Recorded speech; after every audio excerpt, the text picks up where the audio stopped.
नमस्कार sir JEE का sir paper फिर एक बार लीक हुआ, इसमें बताया जा रहा है बीजेपी के नेता का नाम है, इस पर आप क्या कहना चाहेंगे सर? देखिए कितनी बड़ी दुर्भाग्यपूर्ण बात है। जो सरकार जीरो टॉलरेंस की बात करती है, उस सरकार के नुमाइंदे प्रतिनिधि हाकिम सिंह उन्हीं का आदमी था जो अधीनस्थ चयन आयोग में पेपर लीक करा रहा था।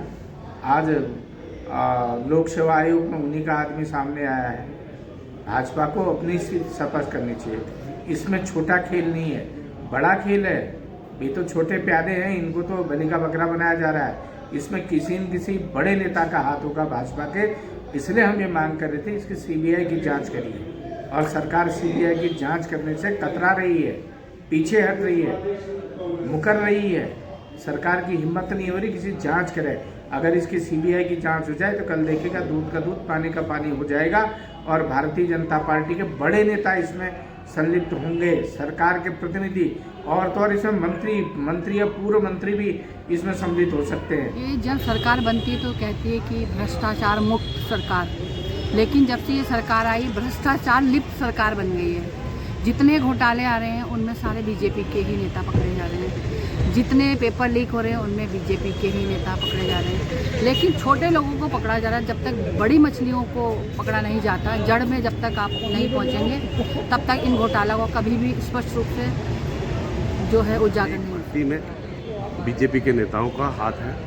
बीजेपी के नेताओं का, बड़े बड़े शीर्ष नेताओं का इस पर पूरा प्रायोजित किया हुआ ये ड्रामा है, और छात्रों के भविष्य से ये खिलवाड़ कर रहे हैं। इससे पहले भी आपने देखा होगा जो भी भर्ती घोटाले हुए हैं उसमें बीजेपी के नेता, चाहे उसमें हाकम हो, चाहे उसमें सैनी हो, चाहे उसमें और अन्य बहुत सभी भर्तियों में बीजेपी के नेता आपको दिखेंगे।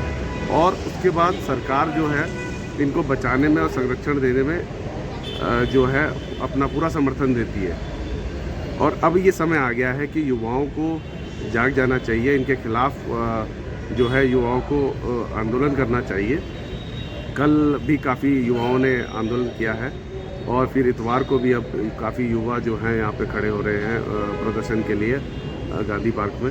हम लोग भी उसको पूरा समर्थन कर रहे हैं। और जब तक ये मामला बड़े, आप देखिए शुरू से देखिए, अभी UKSSC का जब पहली बार मामला संज्ञान में आया तो इन्होंने, जबकि वो मामला अध्यक्ष वहाँ के UKSSC के राजू जी ने उठाया था, उन्होंने स्वयं इस्तीफा दिया। उसके बाद वहाँ के जो सचिव थे बडोनी, उनको इन्होंने चुपचाप से रातों रात जो है सचिवालय में उनका स्थानांतरण कर दिया। जब हल्ला मचा उसके बाद जाके उनको निलंबित किया, बर्खास्त नहीं किया, निलंबित किया। उसी प्रकार आप देखेंगे कि SIT भी छोटे छोटे जो वो हैं प्यादे हैं उनको पकड़ रही है।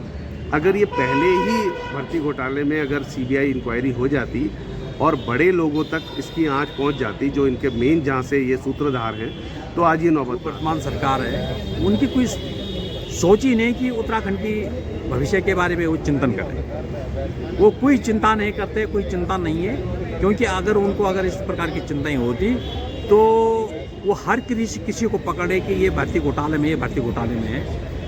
जो ये समिति इनकी जो बनती है, ये परीक्षा की जो भी बनती है, ये गवर्नमेंट की एक समिति होती है। ये प्राइवेट कोई आदमी नहीं होता उसमें, पर ये गवर्नमेंट के जो नेतागण है ये उनको अपने साथ जोड़ देते हैं और उनसे अनशन काम करवाते हैं। इसलिए जो ये काम उत्तराखंड के अंदर हो रही है। और मैं आपको ये बता देना चाह रहा हूँ कि 2016 के बाद उत्तराखंड में कोई भी ऐसी वैकेंसी नहीं आई है उत्तराखंड में जो कोई लोग लाभान्वित हो सके।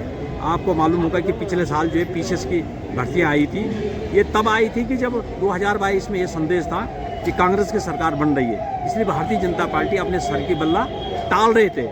ये किसी कारण हमारे कांग्रेस की सरकार नहीं बन पाई। पर मैं आपको बता देना चाह रहा हूँ कि 2017 के बाद कोई भी यहाँ पर कोई वैकेंसी नहीं आई है। PCS की नहीं है, लोअर PCS की नहीं है, डॉक्टर की नहीं है, इंजीनियर को नहीं है। जितने भी आए हैं वो जो आ भी गया वो मतलब लीक हो गए इनके पेपर। तो भारतीय जनता पार्टी जितने भी घोटाले हो रहे हैं, जिनकी भी जो उजागर होकर बातें सामने आ रही हैं, लगातार आप देखोगे इसमें भारतीय जनता पार्टी के तमाम नेताओं के नाम आते हैं, और भारतीय जनता पार्टी अपने नेताओं को छुपाने का काम करती है। और जिस प्रकार से आप देखिए UKSSC में हो या लोक सेवा आयोग में हो, और उसके बाद अब ये जेई वाला जो मामला, एई वाला मामला है, इसमें भी भारतीय जनता पार्टी के तमाम नेता सामने आ रहे हैं। तो निश्चित रूप से इसकी निष्पक्ष जांच होनी चाहिए और पता लगना चाहिए कि इनके साथ साथ एक नहीं बाकी जो लोग हैं वो कौन कौन लोग शामिल हैं। लगातार पिछले 6 महीने से यूके 888 से लेकर और तमाम वैकेंसियों में, चाहे विधानसभा का मामला रहा हो, चाहे पटवारी भर्ती का मामला रहा हो, तमाम जगह लगातार जो है इस तरह के कृत्य होते जा रहे हैं। और एक बार फिर पुनः अगर इस तरह का जो कृत्य हुआ है, निश्चित तौर पर ये बहुत दुखदाई है, बहुत शर्मनाक है। और हमारा बहुत साफ मानना है कि भाजपा के एक बात बहुत स्पष्ट करनी पड़ेगी कि जो लोग भी इसमें इन्वॉल्व है, जिनकी भागीदारी, उनके ऊपर कड़ी से कड़ी कार्रवाई करनी चाहिए और तत्काल प्रभाव से इसकी न्यायिक जांच करवानी चाहिए। और मैं समझता हूँ कि जो हाईकोर्ट के सिटिंग जज है उनकी देखरेख में जांच होनी चाहिए ताकि दूध का दूध और पानी का पानी बहुत स्पष्ट हो सके।